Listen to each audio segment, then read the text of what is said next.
Topik pembelajaran kita hari ini ialah pemanasan global atau global warming. Hasil pembelajaran memerihalkan pemanasan global. Mari kita saksikan video berikut.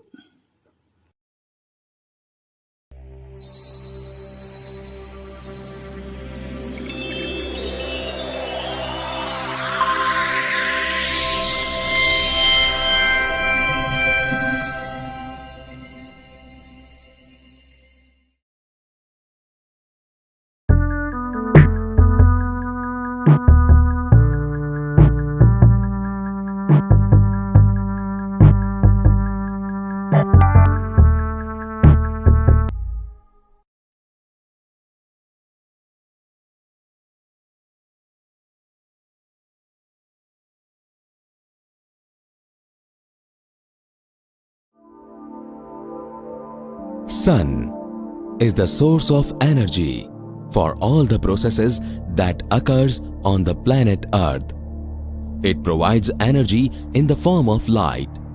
Sunlight is a part of electromagnetic radiation, of which on the either side you have ultraviolet and infrared radiation. These radiations vary from wavelength starting from 100 nanometer to 1 millimeter, which means that near ultraviolet rays are from 100 to 400 nanometer. Beyond 700 nanometer is infrared radiations, and we all know that between 400 to 700 nanometer it is the visible light. While we talk about this, let us also have a look at the atmosphere and its composition. Nitrogen being 78%, oxygen being 21% and argon 0.9%, whereas rest of the gases constitutes to about 0.1%. Though being called trace gases, these gases have major influence on the quality of atmosphere around us. Let us have a look at what type of gases they are. Of these 0.1%, 93.5% approximately is CO2, 4.7% neon, 1.3% helium, 0.44% methane, 0.078% nitrous oxide, and 0.01% ozone. Of these gases, 3 of them contribute to global warming, and they are carbon dioxide, methane, and nitrous oxide. So when the concentration of these gases goes up in the atmosphere, it is likely to cause global warming. Many a times, people also raise a question whether CO2 is a pollutant. There is no evidence available to that. However, Svante Arrhenius, who discovered CO2, has called CO2 as gas of life because this is the gas which is responsible for life on Earth, especially because it together with water vapors or the water and sunlight is responsible for photosynthesis on the Earth. If we don't have CO2, plant would not be there in existence. There would be no life on Earth, there would be no life in the sea and anywhere on the planet. Most of the human population, including animal life, would vanish. But then, let us also understand how these gases contribute to the global warming. The United Nations Framework Convention on Climate Change, also known as UNFCCC, has identified 6 major greenhouse gases, popularly known as GHGs. Though there are many more gases which can cause global warming, these 6 gases are the major contributors. They are carbon dioxide, methane, nitrous oxide, hydrofluorocarbons, perfluorocarbons, and sulfur hexafluorides. They have different global warming potential, and because of this global warming potential, they contribute severally but collectively to the global warming. How does it happen? The rays from the cosmos hits the Earth. They have high energy intensity because they are mostly in ultraviolet range. They are radiated back from the Earth. In the process, they lose energy. When they want to exit the Earth's atmosphere, they are in infrared range. So this range is close to 700 nanometers and beyond, and these gases, of which carbon dioxide, methane, nitrous oxide are prominent. They block the wavelengths beyond the infrared range, which is from 700 nanometers onwards. We can give an analogy of a window. If I have a window in my house, which can be analogs to the spectrum, and a spectrum which ranges from ultraviolet to infrared range, and if I have the window of the infrared blocked by these gases, there will be heat in my room, because the infrared rays would not be able to go back. With this analogy, we will be able to understand what role these gases play. And because of these rays not being able to exit and stay back in the atmosphere, the temperature rises. What could we do? There are many indicators of global warming. What would happen if the heat goes up in the atmosphere? The early signs could be start of melting of glaciers, rising sea levels, salinity in grass, starting of lowering of soil moisture, changes in leaf and bloom dates, rise in sea surface temperature, some changes in pH of ocean, coral bleaching starts, and the turtle population in some of the river streams start depleting. But if it is a notable change, the melting of glaciers may be faster. But there are certain things which clearly indicates that the global warming is actually in the last stage, and that could be extreme rainfall and drought seasons, endemic disease, extinction of certain species, which could be bird species, animal species.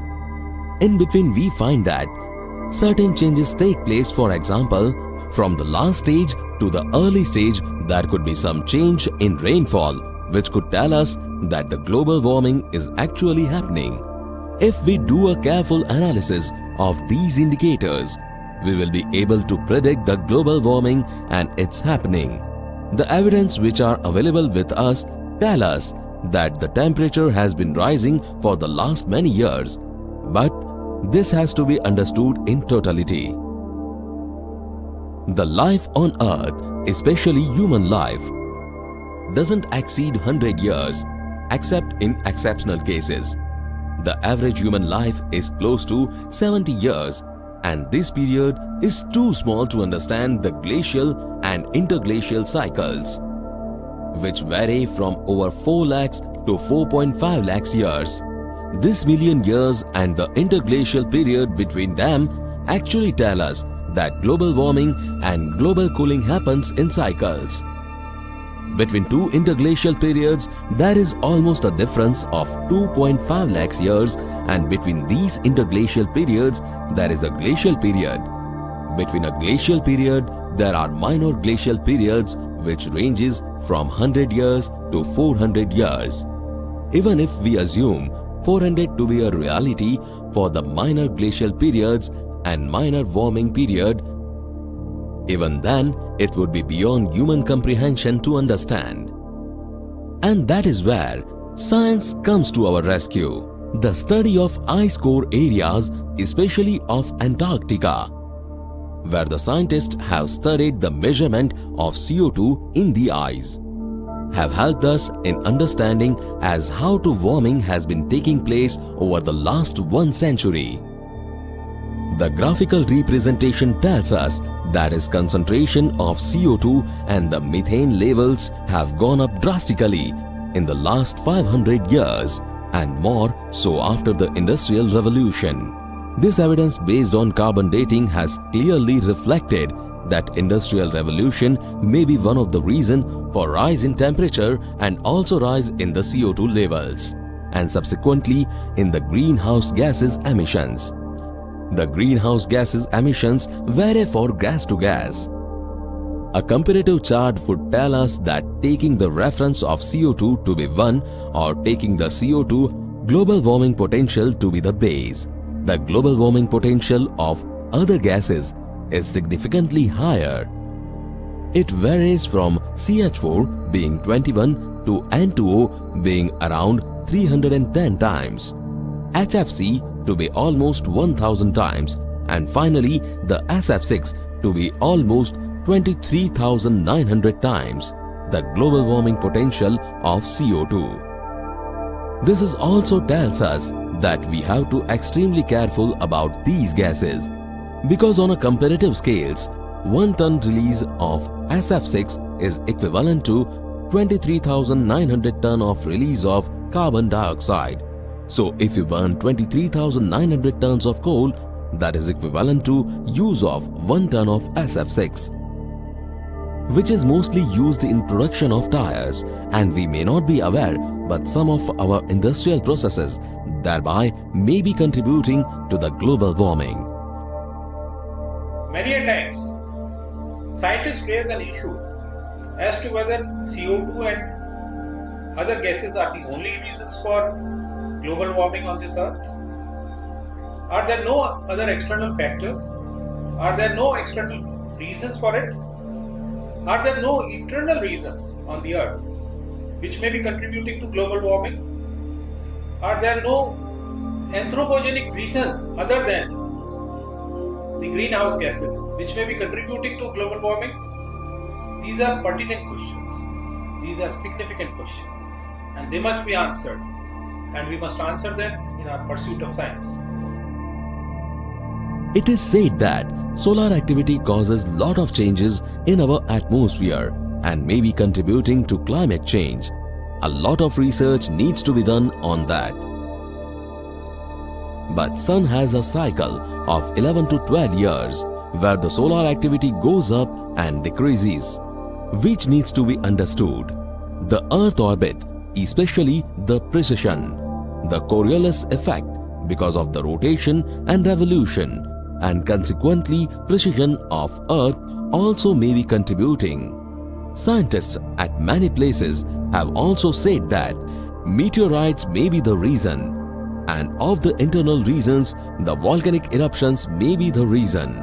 Even sometimes the particles due to dust storm or industrial processes may also contribute. Changes that anthropogenic effect have on land use may also be one of the reasons. More research is required on it, but till we do that, let us understand once again that global warming is a reality, but so is the global cooling. The global cooling and global warming would happen once the trigger point is reached, and human activity may be contributing to our faster approach towards that trigger. And that is why we must be careful the way we handle our resources and the way we handle our planet, and conserve the various components that are available on it. What do we need to do? We need to adopt certain technologies, certain processes. We need to change our strategy. We need to change our practices, which could be to conserve water, harvest rain, ensure that we reuse our resources including water, and we make certain changes, adjustment in our agriculture systems. We need to be careful about our transport system. Mahatma Gandhi used to say, India is the federation of villages and envisaged the country in which all villages are self-sufficient without being dependent on any other village, which seems the impossibility today. But if we try to make our villages self-sufficient, we would have in turn about the problem of global warming.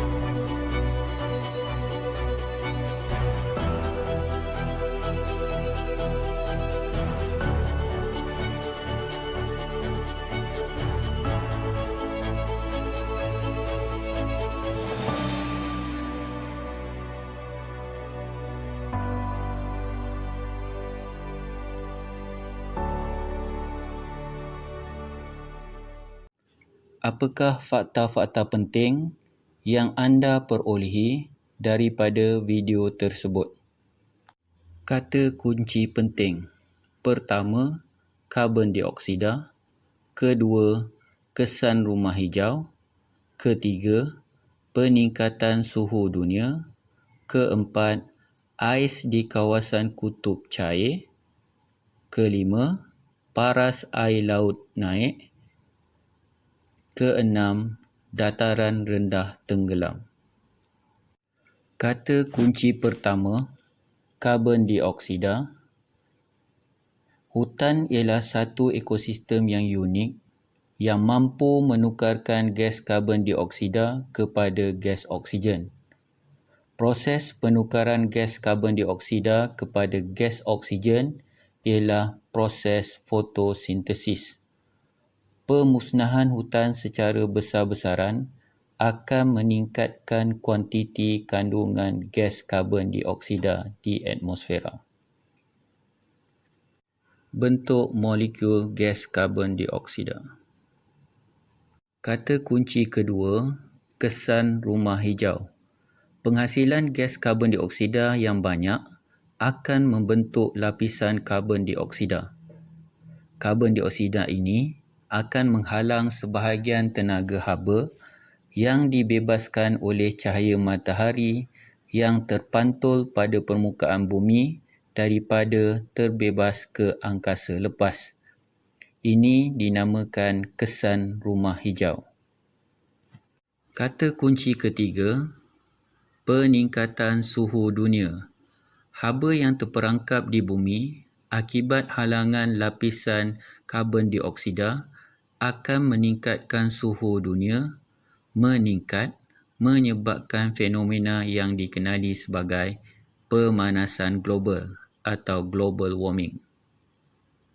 Saksikan proses pembentukan kesan rumah hijau yang menghasilkan fenomena pemanasan global.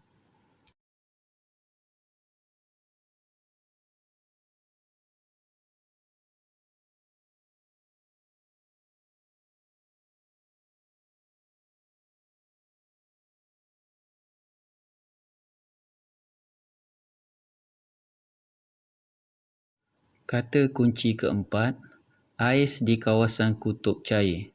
Haba yang tidak dapat dipantulkan keluar ke angkasa lepas akan mencari kawasan yang sejuk yang mempunyai ais, terutamanya bahagian-bahagian kutub.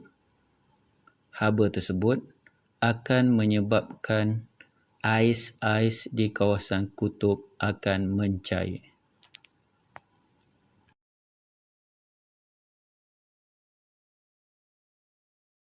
Kata kunci kelima, paras air laut akan meningkat. Hasil daripada pencairan ais di kutub-kutub akan menyebabkan kuantiti air akan bertambah. Kuantiti air itu akan meningkatkan paras air laut.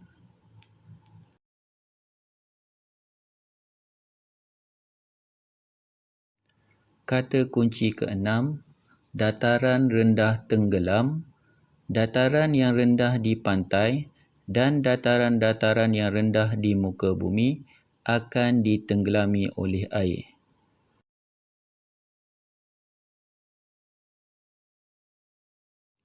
Kesan-kesan pemanasan global kepada muka bumi. Kedua, habitat hidupan di pantai atau daratan akan musnah.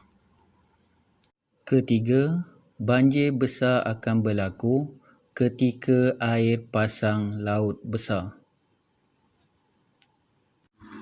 Penilaian.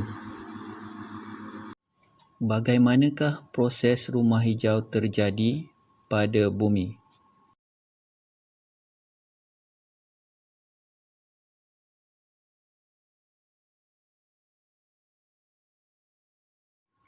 Adakah gas karbon dioksida adalah satu-satunya gas yang menyebabkan pemanasan global?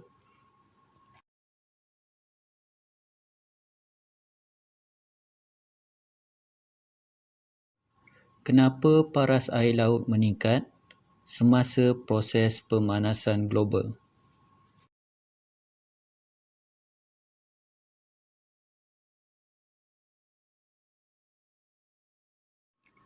Bincangkan bersama rakan dan guru anda.